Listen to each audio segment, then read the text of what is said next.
टुनटुनी चिड़िया रामबन जंगल में अपने छोटे से घर में रहती थी। टुनटुनी बहुत ही सीधी थी। उसके सीधेपन का सभी पक्षी फायदा उठाया करते थे और उसे पीठ पीछे बुद्धू, बेवकूफ और न जाने क्या क्या कहा करते थे। एक दिन की बात है, जंगल में बहुत तेज बारिश हो रही थी। तभी बारिश में भीगता हुआ कालू कौआ टुनटुनी के पास आता है।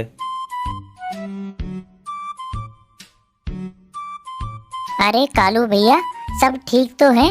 इतनी बारिश में कैसे आना हुआ? टुनटुनी, तुम बहुत सीधी और दयालु चिड़िया हो, वरना तो जंगल में कोई पक्षी ऐसा नहीं है कि उससे कोई मदद की उम्मीद भी की जा सके। क्या बात है, तुम्हें क्या मदद चाहिए कालू भैया? दरअसल मेरे घर की हालत बहुत खराब है। मेरे घर की छत बरसात में टपकती रहती है। क्या मैं बरसात के मौसम तक तुम्हारे घर में रह सकता हूँ टुनटुनी बहन? हाँ हाँ कालू भैया, क्यों नहीं।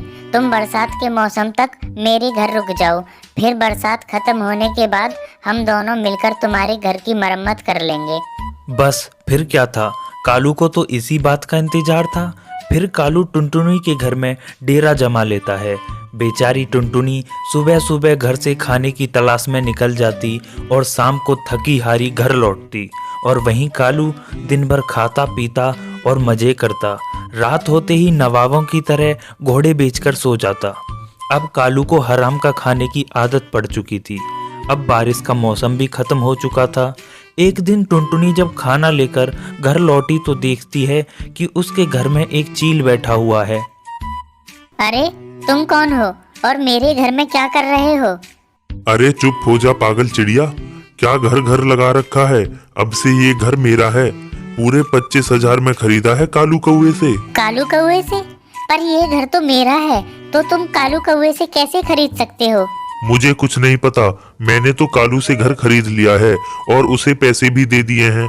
अब जितनी जल्दी हो सके इस घर से निकल जाओ, वरना मैं धक्के मार मार कर तुम्हें बाहर निकाल दूंगा। नहीं प्लीज ऐसा मत करना चील भाई, मैं एक गरीब और अनाथ चिड़िया हूँ। मेरे पास इस घर के अलावा कहीं ठिकाना नहीं है। अब तुम ही बताओ मैं कहाँ जाऊंगी? प्लीज मेरा घर मुझे वापस लौटा दो।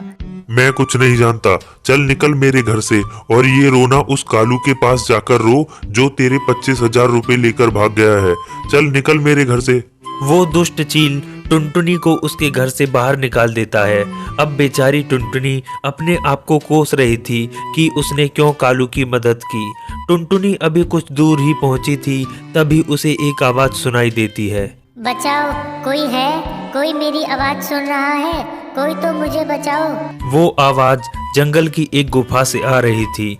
टुनटुनी उस आवाज का पीछा करती हुई उस गुफा के अंदर चली जाती है। टुनटुनी अंदर जाकर देखती है कि एक विशाल कांच की बोतल में एक परी कैद थी, जो कि मदद के लिए चिल्ला रही थी। अरे तुम तो एक परी हो, पर तुमको इस तरह किसने कैद कर रखा है? वो एक दुष्ट तांत्रिक है। वो मुझे मारकर मेरी शक्तियों को हासिल करना चाहता है।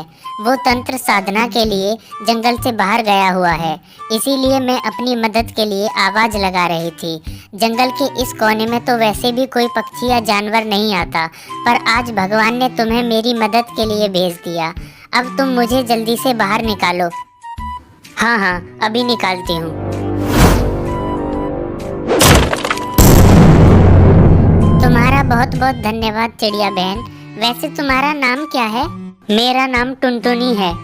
अरे वाह टुनटुनी, कितना प्यारा नाम है। और मैंने सुना है टुनटुनी, जंगल के इस कोने में कोई पशु पक्षी नहीं आता, पर तुम जंगल के इस कोने में क्या करने आई थी? फिर टुनटुनी अपनी सारी कहानी परी को सुना देती है।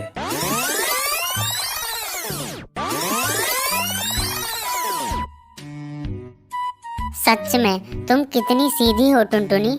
और वो कालू कितना बड़ा धोखेबाज था कि तुमने उसे रहने के लिए घर दिया और उसने तुम्हारे साथ ही इतना बड़ा धोखा किया। खैर अब छोड़ो, अब तुम अपनी आंखें बंद करो और 3 तक गिनती गाओ। जब तक मैं ना कहूँ आंखें मत खोलना। अब तुम अपनी आंखें खोल सकती हो टुनटुनी। ये आप मुझे कहाँ ले आई? अब से तुम यहीं रहोगी टुनटुनी। फिर परी अपनी जादुई शक्ति से टुनटुनी के लिए एक बड़ा सा बंगला बना देती है, जो कि देखने में बहुत ही बड़ा और बहुत ही सुंदर था। परी जी, मैं आपका इतना बड़ा एहसान कैसे चुका पाऊंगी। ऐसी बात करके तुम हमारी दोस्ती को तोड़ रही हो टुनटुनी। वैसे भी एहसान तो तुम्हारा है मुझ पर, जो मैं कभी नहीं चुका पाऊंगी। अब मुझे परी लोग जाना होगा। जब भी मुझे समय मिलेगा मैं तुमसे मिलने आती रहूंगी। अपना ख्याल रखना टुनटुनी।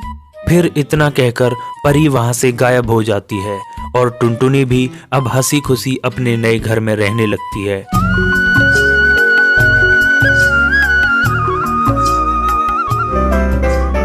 हेलो दोस्तों, हमारे इस चैनल को सब्सक्राइब करने के लिए यहाँ क्लिक कीजिए